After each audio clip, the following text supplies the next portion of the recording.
Hey guys, welcome back to another episode. And this time we are joined by our new co host, by my new co host actually, Mr. Jeevan.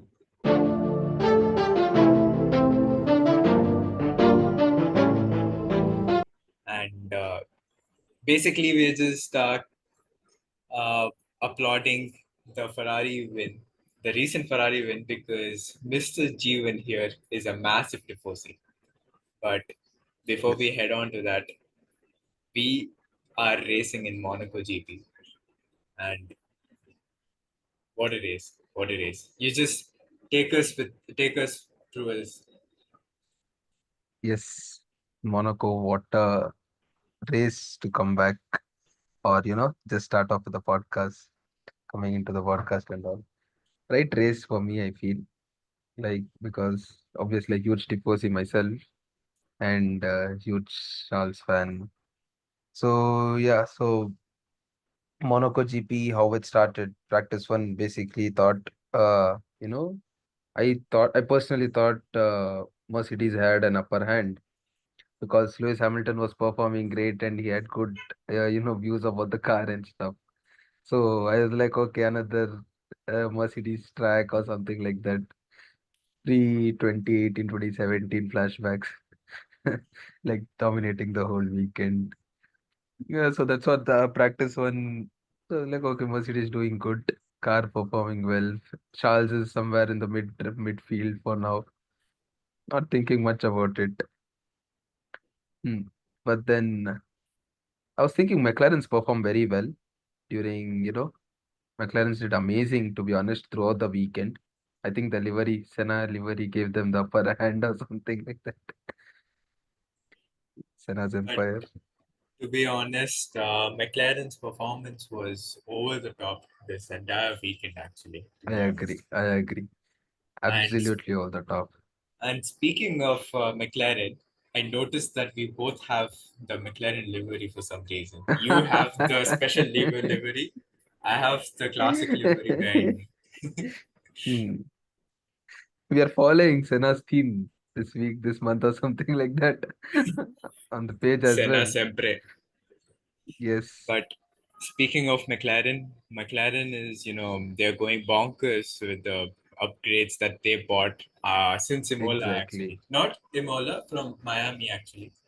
And Miami, yes. yeah, from Hmm. Miami. It's going But amazing for them. What a race. McLaren What is just, yeah, yeah, go ahead. they're going pretty good. They're going pretty good, to be honest. From the past 3 races, like I've been following them very closely, seeing, what their lap times are, sector times are, and, comparing with the previous years and all, which they were very trash, to be honest. Sorry for the McLaren fans and all, but yeah, to be honest, yeah. But then the comeback which McLaren gave this past 3, 4 races after the upgrades, I think it was, it took everyone by a shock. Like, didn't expect them to come to the top fight as soon. But yeah, pretty good job by McLaren in practice. And I think Oscar Piastri came P2 or something. And then usual Lewis Hamilton topped the charts in practice. And then Mercedes, good weekend continued through the practice too also, which was in the evening. Uh, and then I think Oscar was leading that P2. No, Yeah. No, Oscar yeah. wasn't leading. It was Lewis who was leading the first practice. Uh-huh. Correct, Yeah. correct. Hmm. Then the second practice, I think it was Charles who was leading. Yeah, it was Charles. Yes. Yeah, second practice was Charles who was leading. And then continued. Again, Lewis Hamilton was second during the weekend. I mean, during practice too. And shockingly, Alonso was there in, P3 in practice too. That came out of nowhere. But then we all know how the race went with Aston Martin. So I think Alonso just came up for a second and we like, okay, never mind. Speaking of Hmm. Alonso, we have this thing. We have this meme. We call him as Chad Alonso, and literally editor he never misses to put the Chad Alonso meme right there.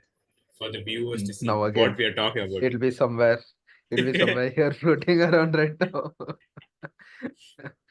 But yeah, speaking So, of Chad Alonso, huh, he had a huge bummer last weekend exactly. in the Yes, last race. But again, correct. he tried to come back in the practice session, but it wasn't, enough for the Aston Martin to, put out a stellar moves around the Monaco, which is a very tricky track, by the way. Yes, and I think the cars are very, wider the year by year, and Monaco, it's just very difficult to overtake because of the wider cars. I don't see a corner where two cars can go side by side, together in the same speed. There's no way. If you would have told me, okay, Monaco was it is still an exciting track, but the number of overtakes have reduced drastically over the last decade or so, 5 to 10 years. Before that, Monaco was a wonderful, beautiful track. If you go and see, the previous old videos and all that stuff, the highlights and all, amazing. But yeah, so in practice two, I think Norris was in P4, doing good. McLarens were, going consistent through the weekend. But do you want to talk about Red Bull? What happened to them during the practices? Oh my God, I'll be super glad to talk about Red Bull because Red Bull is that team that Hmm. is, they should do some Rahu Kala puja for them. I swear to God, they should, take that Nazar out and Exactly. all They that stuff. have some Hmm. Rahu, something is going on with them from Miami itself. Miami, Exactly. Max Imol, Verstappen literally loses from Lando. Then again, Imola, exactly. he almost Hmm. lost the race by zero point 0.7 seconds.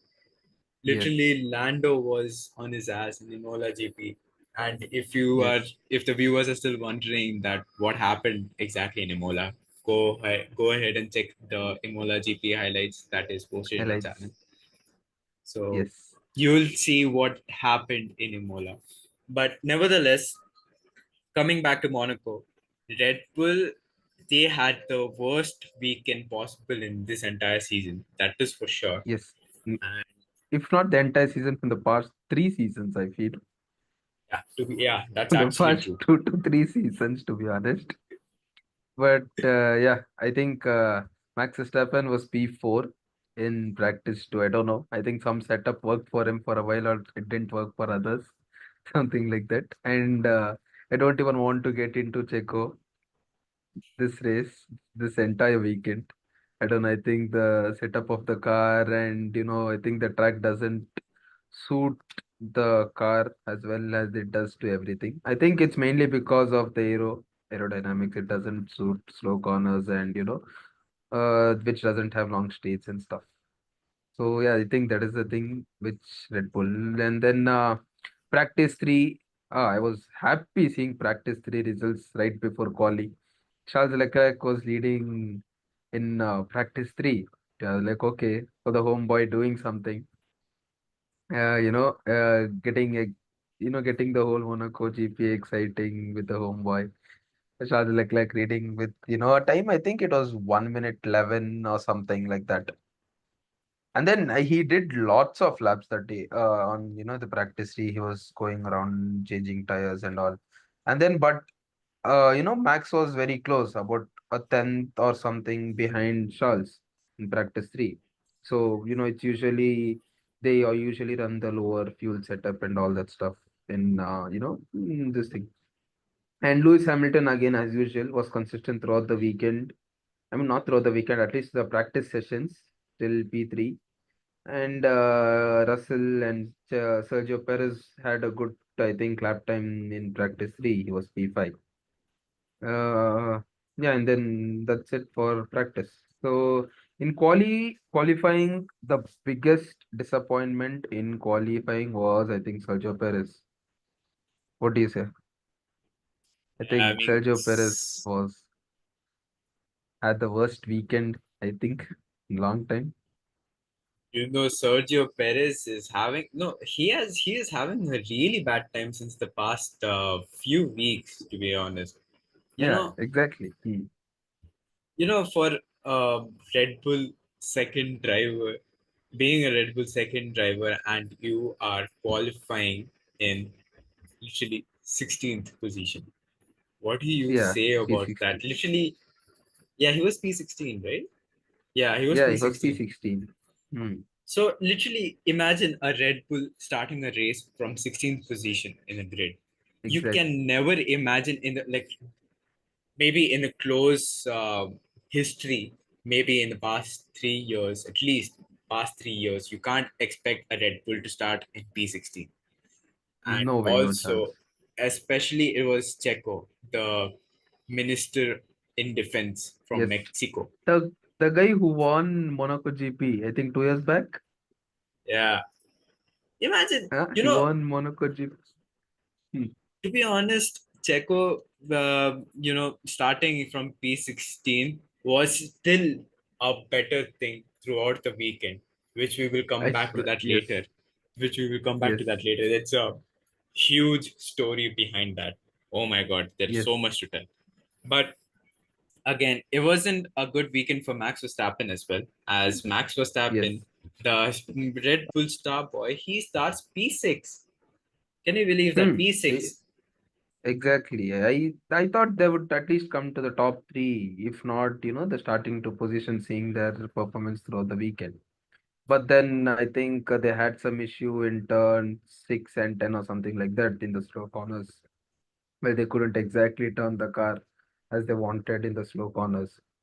So I think that was a major, you know, drawback from Red Bull this weekend, which wasn't that, great enough. I think everyone can hear Max on the radio as usual, chanting about his problems. So yeah, and I think the good positive parts about quali was Albon, Yuki, and Pierre Gasly in 8, 9, and 10. The midfield cars at least coming to the top 10, doing, good behind Hamilton, obviously, in P7. I think Albon pulled out an amazing lap at the end, came P8. Sorry, I think Albon came P9 in the Williams. The setup of the car, the driving which Albon is doing throughout the season is absolutely phenomenal, I feel. Like, there is, like, you see Logan Sargent performing in a level with the Williams car, but Albon is using all his experience and all the data which he can from Red Bull and all, and taking that car to the next level, giving feedback to the team and improving every weekend. I think this year, if you see the most consistent driver, I would hands down tell Albon. He's always in the midfield or in the top 10. What do you say? Right. Right. Even I believe that Hmm. actually he is, trying his level hard to be consistent. On the other hand, Exactly. Logan Sargent, he is just all Hmm. looks. That Yes. hunky chunk of American muscle. He is just all looks because he's clearly struggling in the car. I mean, Hmm. he, it can either be his, mistakes or it can be, some other car's mistakes as we have seen in Imola where Logan Sargent Exactly. Yes. literally creates literally brings out red flag. But Yes. it was in Imola. It was which race was it? Oh, it was Miami. Miami, yeah, the first thing. Yeah, got it. Yeah, Hmm. yeah, it was Miami. But still, Logan Sargent, he isn't, performing really well as his teammate is doing. So yeah, Yes. I would definitely agree with you that Albon is, doing he's showing a massive, performance this throughout season. Yes. Albon is doing good. And, but usual disappointments, I think this quali was the Aston Martins, not even in the midfield. Coming closely, I think Lance Stroll was P13 and Fernando Alonso was P14. How often do you see Lance Stroll or qualify Fernando Alonso in the lower end of the table? That is something.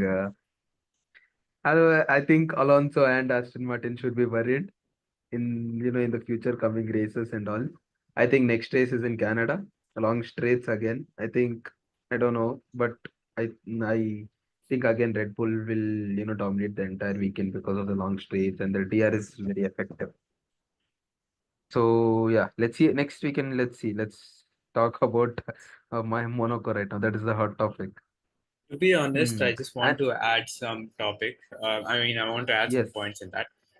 Now that you have mentioned that Red Bull will be dominating, like you said that Red Bull might possibly be dominating in Canada, but I kind yes, of believe that Red Bull, they are not as competitive as they were in the starting of the season because McLaren and Ferrari are literally fighting back, especially yes. McLaren. Agreed. McLaren is fighting back a lot. So I think, and also this DRS also you have seen in Imola again. I'm bringing back Imola.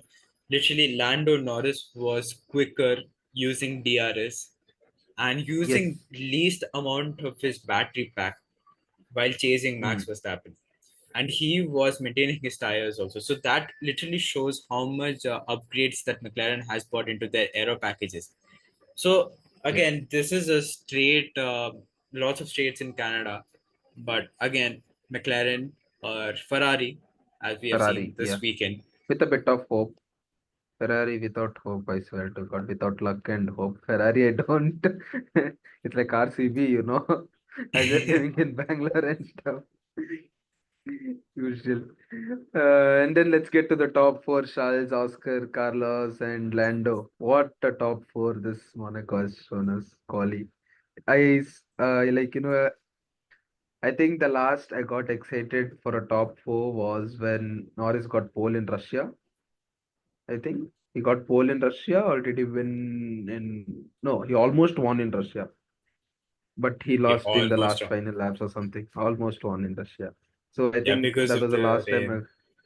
Yes, exactly. So yeah, that I think by this season, by far the top, the best top four we have seen. Uh, Charles Leclerc, homeboy, what a lap he had put in the end. What a lap it was. Like it was legit a blissful lap to see. And I was shocked, not shocked, but I never thought Oscar Piastri would, grasp with the car as soon, so early in his career.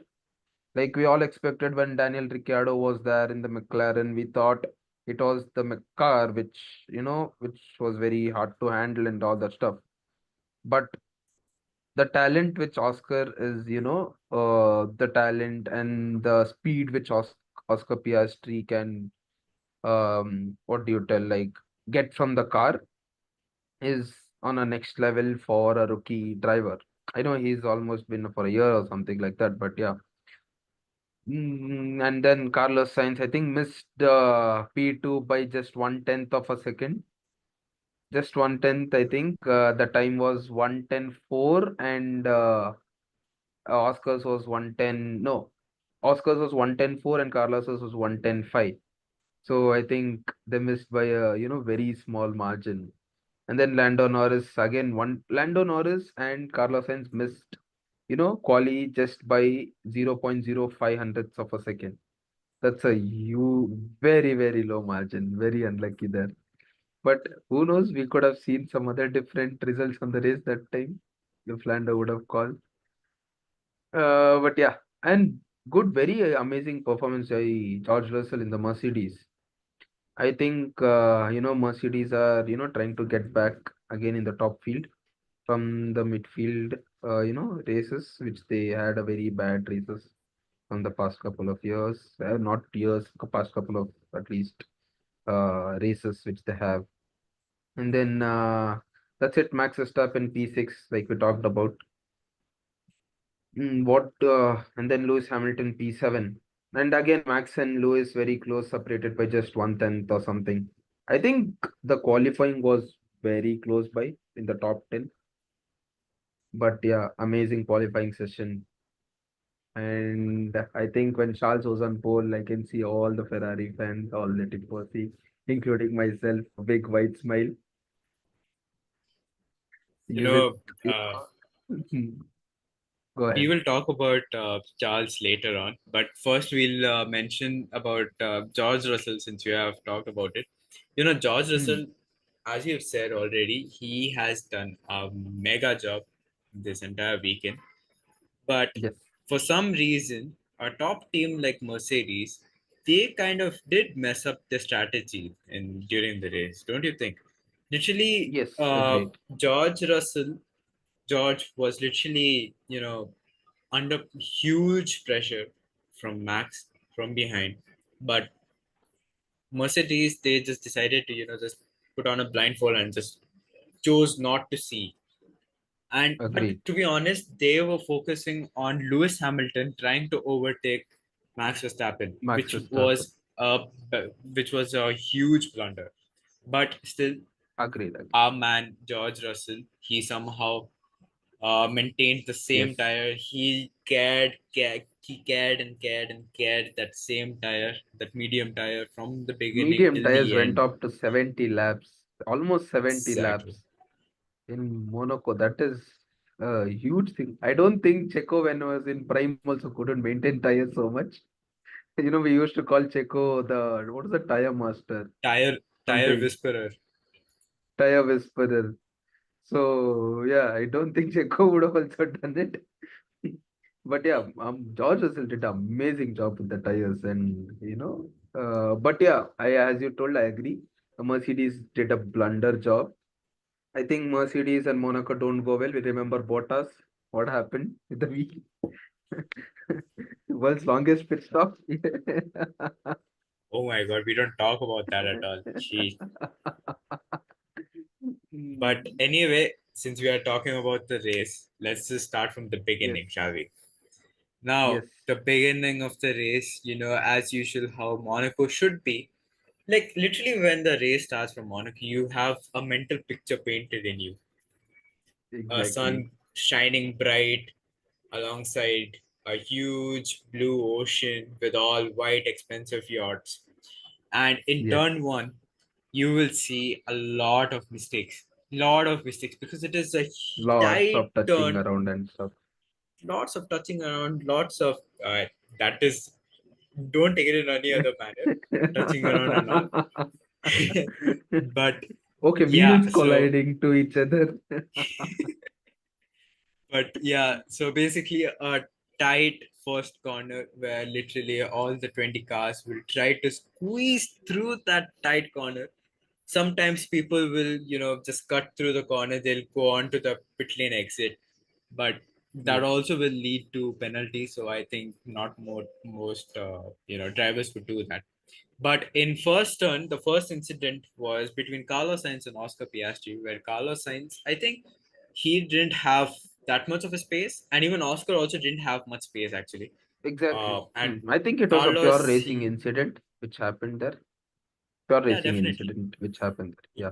Definitely. And Sainz, he collides with Oscar where he gets Hmm. his left front punctured, which we see that in the casino corner where Yes. Carlos, he couldn't turn, like he loses his front Front. completely and he couldn't turn, and that's where he just goes straight. But Yes. most of the viewers would be wondering that that's it, game over for Carlos Sainz, right? Because he just, he went from top three to, he just lost most of the positions. But some white light shined upon him, and that's You when, know, like I told, Ferrari needs a bit of luck and hope in that side to be honest, every time. that's they just used their hope for the entire season. And as Exactly. I was saying, when Carlos Sainz, he couldn't turn. That is when two Haas. Well, actually, interestingly, I made one joke recently that Haas's full form is highly accidental automobile slayer. That, Oh where do you even come up with that stuff idea? my Nice God! one. But anyway, I'll just give you the context. Huh. Well, Nico Hulkenberg and K Mag, they were racing Sergio Perez for P16, and that is when K Mag literally after taking the turn, he just goes in, he just tries, like when you're going through the S's, that is when he tries to go on the inside of Sergio Perez, and then he just clips Checo out, Yes. and there was a huge, massacre over there. Literally, luckily, Checo Yes. he walks out of there completely fine. And during that process itself, Nico Hülkenberg also gets, you know, affected by that. Tagged along. Yes. Yeah, But I Jiva, feel why it don't was you just totally, but I feel it was totally, K-Mac's fault here. If you see, the replays and all different angles. It wasn't K-Mac's corner at all. Chico was way ahead of him. He should have just held back, but I don't know what happened. We have not seen the data and stuff, but yeah, I think K-Mac continued along. Like I told in the beginning of the podcast, Monaco, nowadays the F1 cars are so wide that two cars cannot fit in a corner. definitely? Yes, so the time when K-Mac came and touched the rear wheel of Checo and Checo got tagged along. Aman Nico tried to sneak into the two cars accident coming towards the left, but like you told, karma plays along. He also got tagged after. If you see one of the replays properly, I still remember he almost passed Checo, and then Checo's, I think the body hit the rear wheel of Nico. That is when he got tagged along. So yeah, so one each team. So like I see it is teammates took out each other, and then Checo was To be honest, in that same incident itself, I was watching the replay during the race itself. mm, That is when I noticed that Checo was well aware that K Mag is there. He was looking back in his yes, rear mirror. He knew that K Mag was there, but the fact was he didn't know that K Mag wouldn't yield at that time. So yes. I think Any driver's Checo was instinct was any driver's instinct at the beginning was it's usually like they always yield back. And Checo, if he breaks it, obviously K-Mag will come and slam at him. So Checo cannot break in that situation. It's K-Mag should have braked or gone slowly behind Checo and waited for the next opportunity or something. Because Red Bulls were trash. Everyone knew it. It all there could have been, another what do you call another opportunity which K-Mag could have grasped. But yeah, K-Mag I think was very what do you call what do you call he I'm not was getting the word at the pretty right time. he was pretty careless. He was Yes, pretty careless exactly, at that time. careless. Hmm. So yeah, that is what. And And then if you notice, same lap, Alpines collided right before the tunnel. No one saw it, never happened. But I realized it when they announced the restart order. Esteban Ocon was out. Like, what the hell just happened? And I was like, okay, fine, went back, saw the replays. Both Alpines had collided into each other. And then I was like, okay, do you want to go about it? well, basically, I'll just explain what exactly happened. Uh, so just the turn. I don't remember the name of the turn. It is just before the tunnel. Tunnel. Yes. Esteban Ocon, he goes inside of Pierre Gasly, and uh, same. It's kind of similar to what happened with K-Mag and Perez, but this time it was among the teammates, and it was super, super. Uh, you know, what do you say? Conflictive among the teammates, and that is when Yes. Esteban Ocon literally goes above Pierre Gasly's car, literally above. Yeah. Literally, man Both are was airborne. yeah, yeah. They were completely airborne, and that is when Pierre Gasly he loses his mind. He's like, "What is Yes. happening? Like, what is this guy doing? What is he Hmm. doing?" And I think there was some rumor also during the race where do you want to take us through it, Jivan? Yeah, I think what I heard and what I read in different social media posts was they're dropping Esteban Ocon for from the Canadian GP is what I heard. But I don't know how sure it is because apart from Red Bull, you have not seen anyone dropping driver mid-season. But yeah, I don't think it's the right choice. But I know that Esteban Ocon has not been performing up to the mark all the season. But yeah, I let's see how this goes. It's always rumors. We don't know what's happening. But I wish Esteban Ocon stays at least for the season. Give him a couple of more chances. But not, let's see, there's always new talent at the end of the tunnel whom we can pick. And yeah, I think talking about Checo's and the Haas incident, I think K-Mag has been given 3 place grid penalty for the next Canadian GP.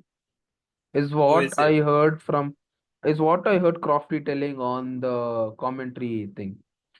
I heard he has got a 10-second penalty, which will be, added to the Canadian GP. It's either his incident, or Esteban Ocon's incident. I'm I not think sure. it was I think it was Esteban Ocon's incident. Esteban Ocon was given 10-second penalty, but since he wasn't starting the restart, Yeah.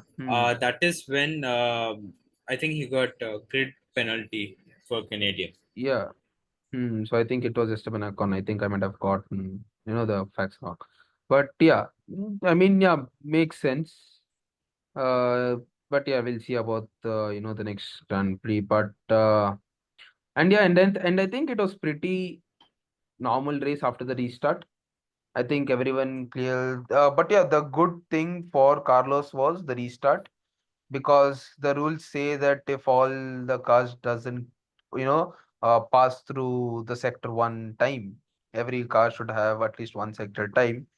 They have to come back to the starting grid position, which with the qualifying grid position.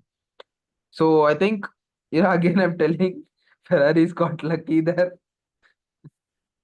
So yeah, Ferrari's hope and luck again played there. Carlos came to P3 again, restarting the race on P3. But yeah, after the restart, I think pretty good turn one. I think everyone cleared properly, without colliding into each other. I felt something would have happened during the restart. One of the McLarens would have gotten, more competitive and taken Charles out in the first corner and all. But yeah, everyone went through pretty good, and I think that's it. And then from there on, the race was pretty what do you call, like pretty It was chilled pretty out. mid. It was pretty mid Yeah, actually. yeah, exactly. Like everyone, no, not much, places exchanges, and all. I think there was one overtake in the entire race. I think Bottas overtook someone in Yeah, between the I race, think there something. was there was two overtakes actually. I Okay. think one was Bottas and another one, if I'm Hmm. not wrong, I think it was Lance Stroll moving up to either Pierre Gasly or Yuki Tsunoda. Either one of them. I'm confusing. He literally goes on like after the casino corner, he overtakes Hmm. right Oh before going yes. to the corner. Exactly, exactly. So I think there were two overtakes, but still, Monaco GP, you can't, you can't expect overtakes. But yeah, pretty chilled out race, pretty static race, I feel. Usual casual Monaco GP. But the top four, once they got off, they were pretty back together, the top four. I think they were separated by about some 2 seconds or something, 1.5, 2 seconds max. But the according to me, the most exciting part was Mercedes versus Max Verstappen. What do you say? But I think Max Verstappen was calm and composed during the race. It's not usual Max Verstappen's qualities. Well, actually, Max and the Red Bull, like his strategist GP, they were hoping that George Russell will be pitting anytime soon because Yes. they were thinking that since Lewis, he and Max also, he both of them pit. Uh, Max Verstappen did a really good job undercutting Lewis because even though he pit, he literally comes out just before Lewis Hamilton takes the first turn.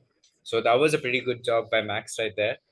and Yes. because Mm. of that, they were gambling on the chances of George, pitting. But again, Mercedes being Mercedes, they couldn't, get their priorities right. They were Mm. so they were very much engrossed about Lewis, Overtaking Max. overtaking Max, but they forgot the fact that their other man, he is already ahead. So why would they even do that? So yeah, Mm. again, there was a slight mishap of the strategist there, but again, this is just a race, and we hope that Mercedes don't do the same mistake again, because that is going to Exactly. be a Mm. blunder. And Mm. also, And I feel, speaking of overtakes, yeah, this is not and actually I'll just, related. no, no, Yeah, go ahead. we are on the topic of Mercedes, right? So I wanted to tell that, I feel, Mercedes should have also not pitted Hamilton first, because Max was leading, because Max was ahead. And I think Max's tires were more worn out than Hamilton's. And what I saw the data is he would have pitted, his tires wouldn't have lasted for a whole 70 laps, and Lewis Hamilton was managing. But then obviously, Mercedes gave a almost a free pit stop to Max, who could, chase all the way and catch up Russell in the last few laps, but obviously couldn't pass him. Russell did an absolutely amazing job there, keeping Max Verstappen behind. But yeah, very happy. But you know, Mercedes could have played it a bit more, strategically. I think they've hired few engineers from Ferrari from last season or something like that. Speaking of overtakes, which I was, talking about, uh, Hmm. it's not actually related to Formula One. It is actually related to Formula Two. So I was watching that race as well. There was one eye-catching move. It was by Ollie Bierman. The prospect from Ferrari who scored Yes, points in his debut race in Formula One in Saudi Arabian Grand yes. Prix. That man, he uh, he makes a move in the slowest corner in the calendar. He makes a move on Kimi Antonelli, his fellow Prema teammate. That move was super magical. Literally, that was so eye-catching that, believe me when I say this, that he is, Formula One ready. I am telling you that. More than Kimi Antonelli. I know I Yes, have said that Kimi Antonelli is a possible prospect for Mercedes. But again, the way Olivier man he commits to that move on Kimi Antonelli. That is superb job, superb job. Hats off to Olivier. yes. Agreed. But talking about F2, many drivers are in line for F1. I think Olive Bierman, I think he should start looking, joining Haas and eventually moving to Ferrari, because I think Ferrari is locked on for the next 2 to 3 years with Hamilton and Charles. We don't know the exact dates, but yeah, I think 2 to 3 years they have locked down thing. But I think Oliver Bierman should get into Haas and make a proper get to know about the sport more, get into his rookie season. I think Haas also should move on from the experienced person to a new rookie. I know they don't have the resources and capacity to take risks like that, but I think it's Haas also should, be progressive and look into the new talent which is available. Charles Leclerc, the most happiest person, I think, on the weekend. I think the party bill would be huge for him and all the Ferrari team. So yeah, Charles Leclerc. I was shocked, to see Charles Leclerc, move past the top four. I think he finished 6 to 7 seconds ahead of everyone, if I'm not wrong.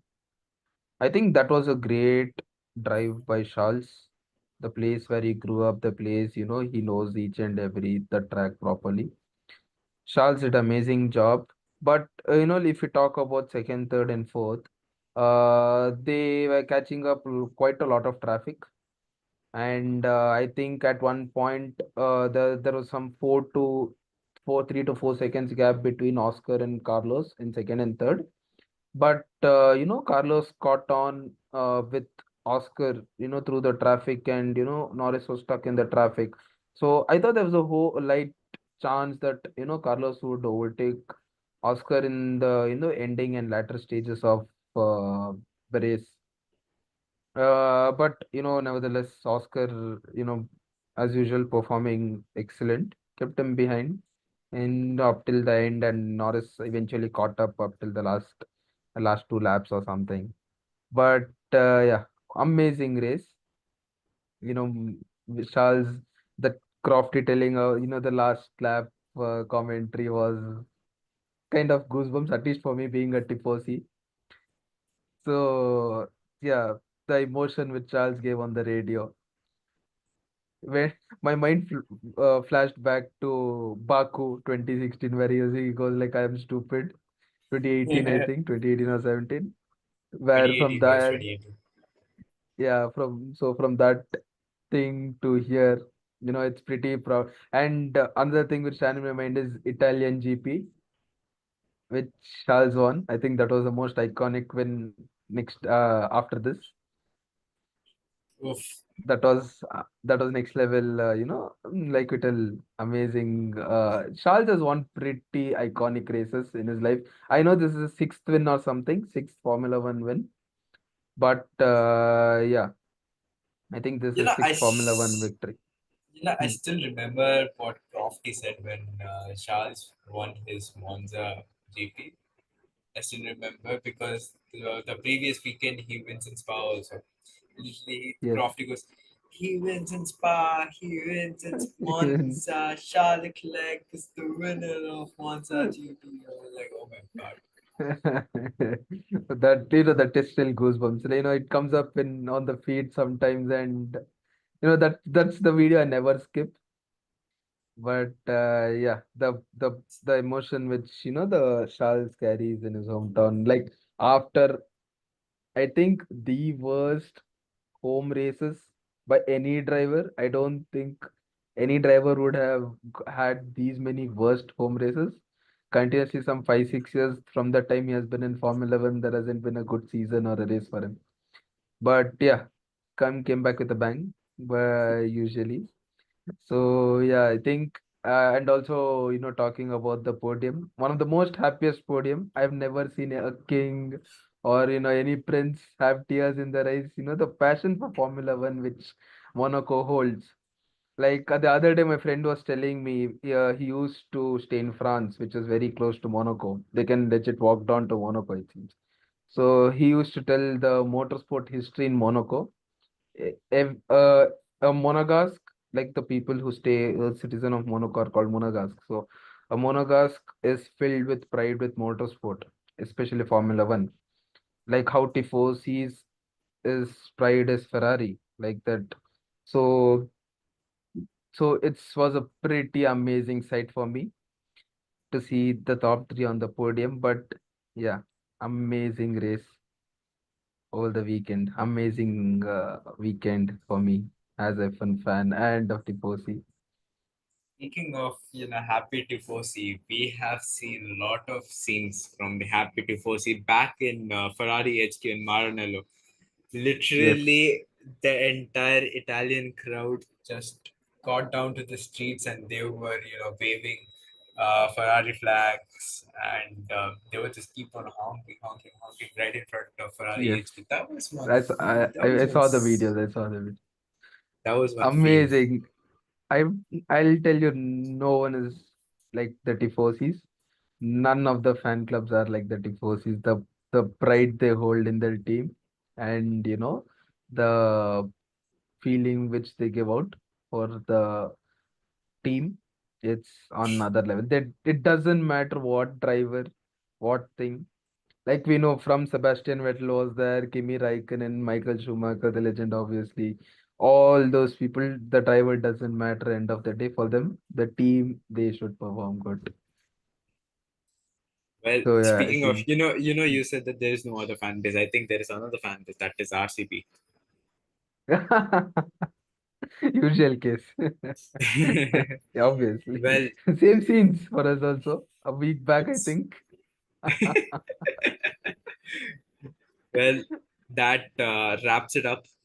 This wraps Yes, the Monaco GP and full fields. And that's it. That's it for today. Thank you yes, guys for that's watching it. another episode. Thanks for tuning in, everyone. Uh, you'll see my face usually now from now on. Let's see, You let's will see how the see. time goes. Yeah, well, I'm gonna break this news out to everyone out there. I think you will see another face that I won't disclose whose face you're gonna see, but you will be seeing another face very soon. And that's it for today. Yes, Please like, share, subscribe, and if you want to see another episode having my dear friend, Tifosi friend Jiva over here, along with my old friend Vishal, together talking about or ranting about a different F1 weekend. Please mention, please comment, and please share. And that's it. Thanks for tuning in, and we will see you next week in Canada. See you guys. see you guys. Bye bye. When he's looking up at the balcony where he first watched the Grand Prix, that's more than special. That's pure emotion for Charles Leclerc.